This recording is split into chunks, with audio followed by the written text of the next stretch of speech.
Now, Joe Siracusa is a professor of security and diplomacy at the Curtin University. He joins us now live from Melbourne in Australia. Thank you very much, Professor, for joining us here on TRT World. First and foremost, what do you think could be Russia's motivation behind allegedly targeting a train station? Good afternoon. Well, I can't imagine they'd be that stupid, really. I mean, to hit innocent people trying to evacuate doesn't make any sense at all. I mean, there's no justification for that.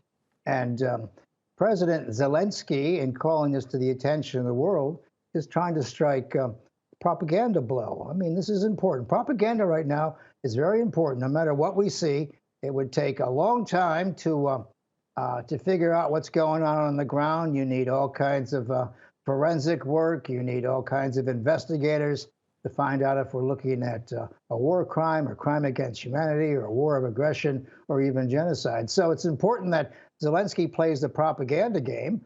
And of course, this is it's critical. In 1914, Lord Bryce released a report that German armies had killed 6,000 or slaughtered 6,500 civilians in Belgium and France, which tipped the Americans later on to join the fight against Imperial Germany. So, you know, the propaganda is very important, and what we're seeing is horrific, and there's really no explanation.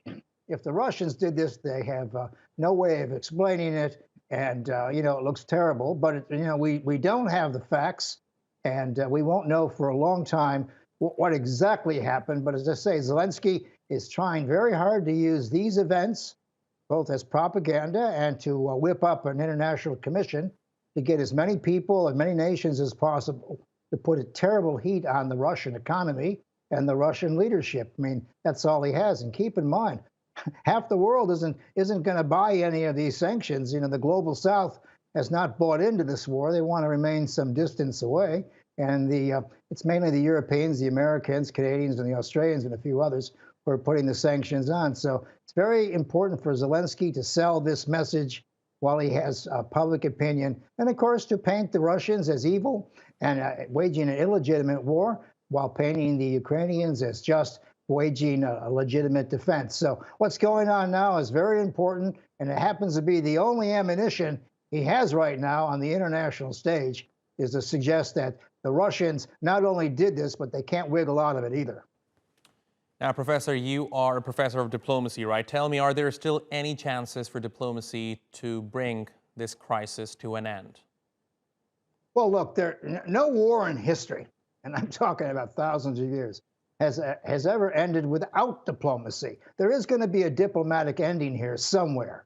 Now, we have to make sure that it isn't the difference between a solid Russian victory and a bitter Ukrainian defeat, which of course seed the next war with Russia. So, you know, it could end a few ways like this, but it will have a diplomatic ending.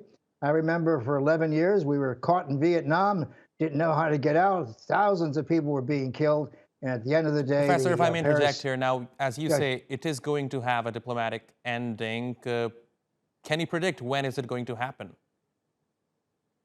Well, if I see President Putin looking for an ending in early May, which is the end of the anniversary of the end of the Second World War in Europe. He may want to show some victories here. He's under pressure, but he's still in control. I'd be hoping, I'd be imagining he'd be looking for something to say in early May, about May 7th, 8th, 9th, that he's achieved his objectives, and who's going to argue with him in Russia? And he can get a face-saving way out. Of course, this would require the Ukrainians to suffer a bitter defeat. At the end of the day, Zelensky wants to see Ukraine on the map. That's his bottom line now.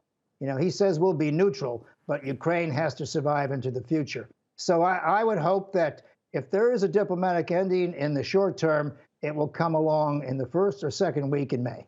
All right, Professor Joe Siracusa, thank you very much for talking to us here on TRT World. As always, we really appreciate your taking out the time.